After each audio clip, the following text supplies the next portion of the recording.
You might be wondering what it takes to get into McKinsey and Stanford Graduate School of Business. Well, not much actually. In this video, I will show you how I developed my resume from lengthy and uninteresting to reasonably good for McKinsey and Stanford. I will give you a step-by-step guide of what I did so that you can follow my steps, or even better, improve my process and eventually improve your resumes. If you like the video, please hit the like, subscribe buttons and type cucumber in the comments.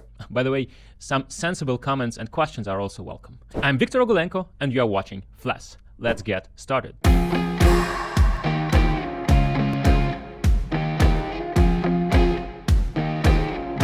For starters, let's have a look at my college resume, something that I prepared a long time ago when I applied to master programs.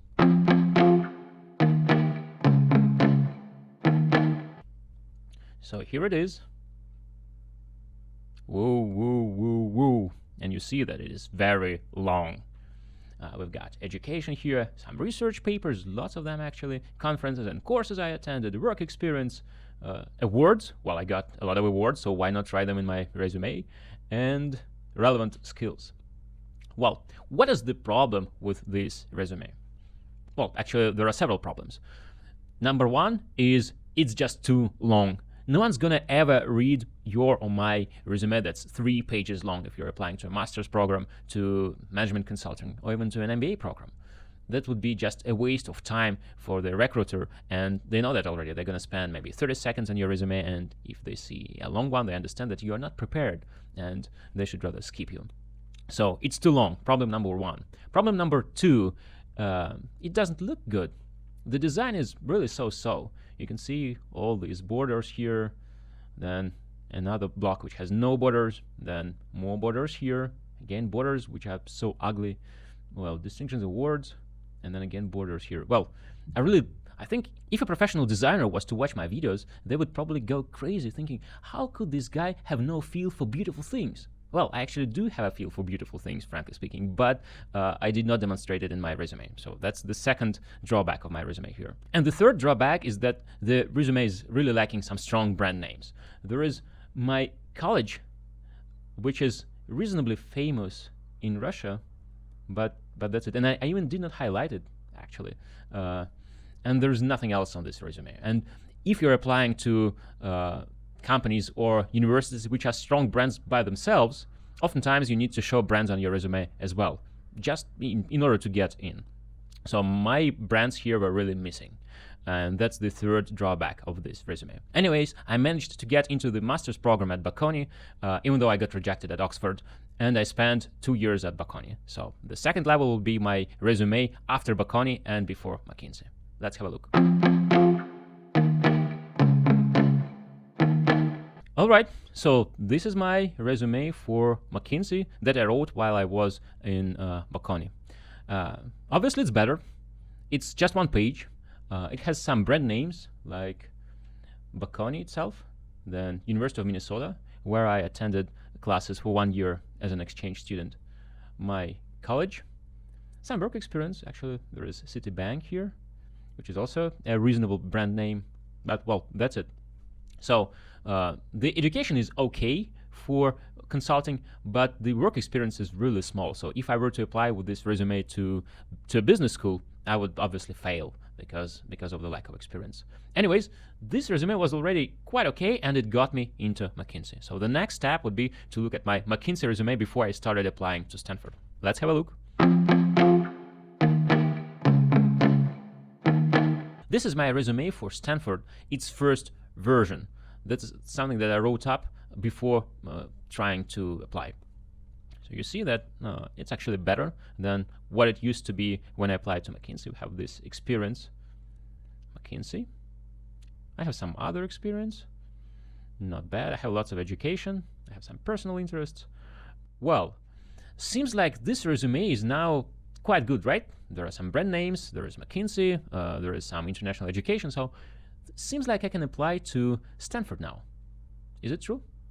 Well, I guess no, because there are quite a few things that I would need to improve in this version of the resume in order to have a chance at the admissions committee. Of course, I'm not talking about quantitative achievements or active verbs or something like that, because that's already there. So I put all those things in the resume when I was applying to Mckinsey. So I knew all those things, and I think you already know them too. So I'm not repeating here. I would like to point your attention to some other slight adjustments. Well, you might think they're slight, but they make a huge difference to the resume as it is now and to what it should be when I complete my editing. Improvement point number 1. My explanation of what I did at McKinsey really looks pathetic. Seems like I hate my job, right? At least that's what my friends told me. I write here, supervised a team of 4 people, wrote 10 cold emails. Wow, so impressive. Completed 5 private equity due diligences. So what does it mean again? Does it mean that you prepared PowerPoint presentations for 5 projects? Cool, interesting, tell me more. Developed a consolidated financial model for a huge company. Ran a focus group of 15 employees. Come on, is it really what you did at McKinsey? Is it why you went to McKinsey in the first place? This is really unimpressive. That's what the admissions committee would think, but of course they wouldn't tell me anything. They would just reject my resume. But fortunately, my friends and my admissions consultant helped me out, and they said that that should be fixed. And I'm going to show you in a second how that will be fixed. The major point is be more detailed and specific about your achievements. So writing completed 5 private equity due diligences is not an achievement, but highlighting specific results that I got in different projects is way better. So adding detail really shows that I care about my work and that I'm proud of my achievements. And there are actually some things that I could be proud of while working at McKinsey. So I should really include them in my resume. That's the first improvement point. The second improvement point is that my resume doesn't really show career progression.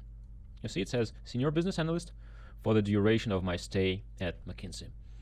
Well, that's okay, but other candidates will be definitely showing their progressions, how they got promoted, new responsibilities that they got, and new achievements that they managed to accomplish thanks to their promotions. I need to show this too, especially given that I had promotions in the company. I just wrote my most recent position without showing any dynamics. And dynamics is important, so I'll have to show it in my resume as well.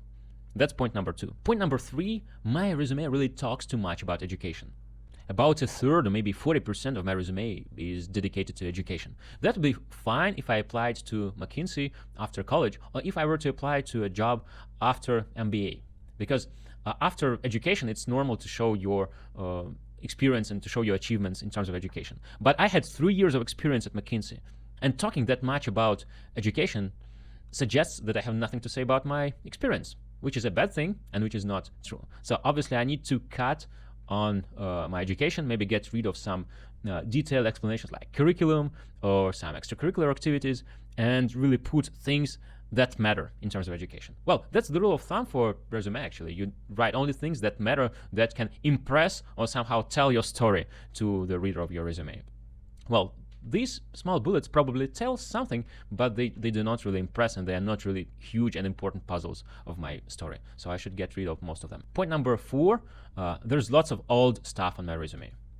Again, here, analyst at Store Wars, should go.